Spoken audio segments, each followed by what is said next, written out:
ډېرو محترم مسلمانانو یو بهترینه پاورفل وظیفه د خراب تقدیر نه. تقدیر خو تاسو پیژنئ که نه؟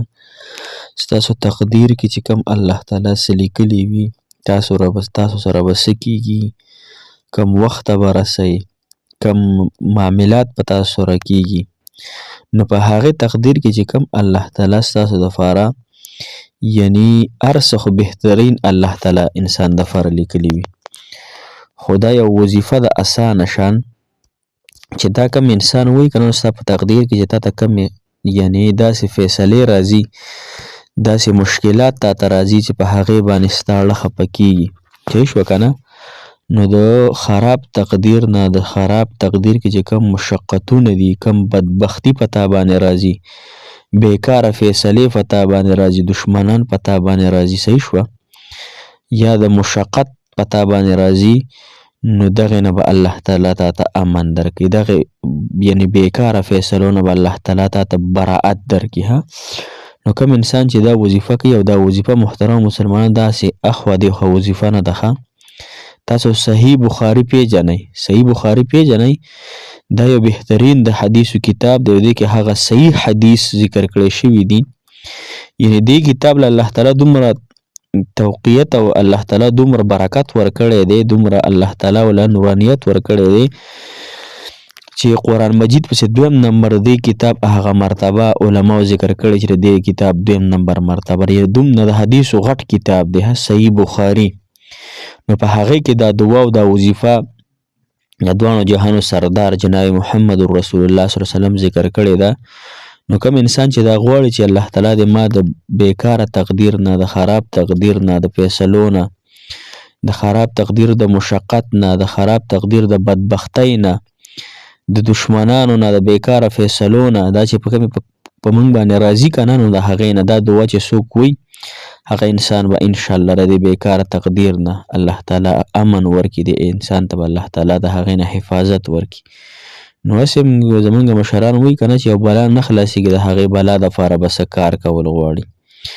دا دعا چې کوم انسان وایي نو د هغې انشاءالله د هغې بلاګانو، افتونو، مصیبتونو، تکلیفونو نه ورته الله تعالی امن ورکړي، ښکلې زندګي به ورته الله تعالی د عافیت او د صحت واله ورکړي.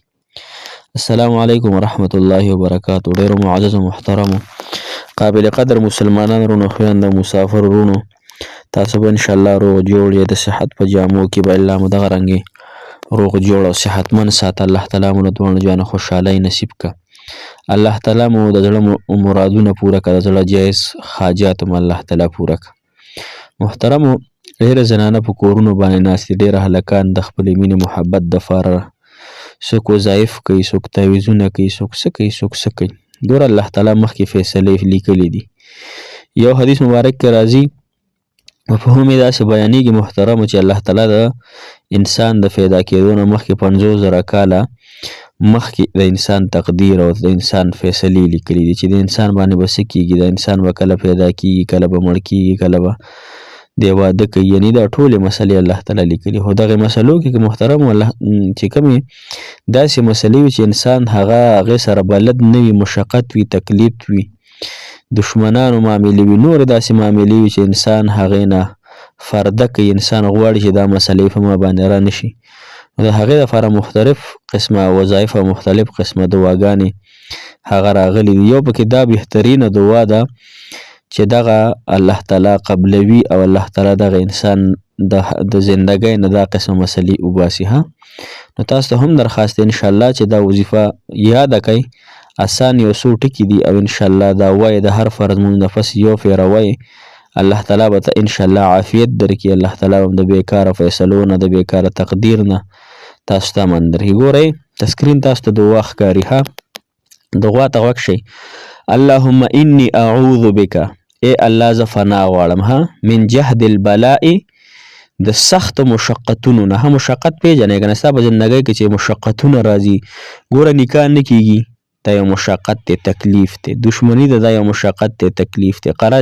قرضداري دا یو مشقت دی، تکلیف دی. نور څه داسې مسلې دي د باندې، نو دا تا ته مشقت او تکلیف ده. ستا زندګۍ کې به ډېر مشقتونه او تکلیفونه د زنانو نارینه وي. لهذا من جهد البلاء، یا الله زه فنا غواړم د مشقتونو نه، و درک الشقاق، او الله د بدبختۍ د راتلو نه ګوره بدبختي به تاسو پیژنئ موږ اکثر وایو که ډېر بدبخته انسان یې نو ګوره بدبختي ډېره بد څیز دی ها الله تعالی دې موږ ټولو مسلمانانو دې نه فنا راکړي نو بدبختۍ نه به الله تعالی تاسو ته امن درکړي ها وسوء القضاء او د بیکاره فیصلو نه ها بیکاره فیصلې ستا په زندګۍ کې راځي د هغې نه به هم تاته الله تعالی امن درکړي ها وشماتة الاعداء او دشمنانو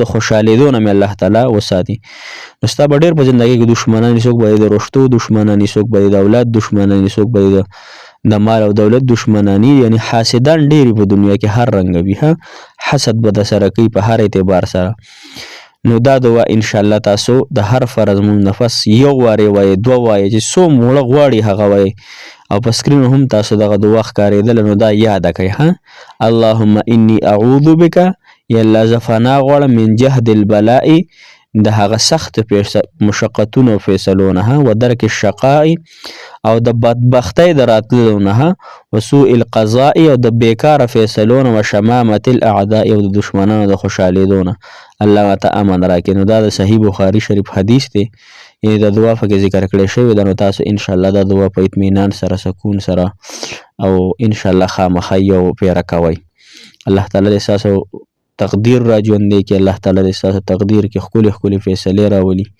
موږ ته هم ډېرې دعاګانې کوو موږ تاسو ته ډېرې دعاګانې کوو الله دې ستاسو بخت را بیدار کړي د هر څنګه دغه دپاره حاجات دپاره کو د رشتو دپاره کو د ودونو دپاره کو د قرضونو دپاره الله تعالی مو خوشحاله او باد ساته الله تعالی مو کامیاب او کاملان جزاک الله خیر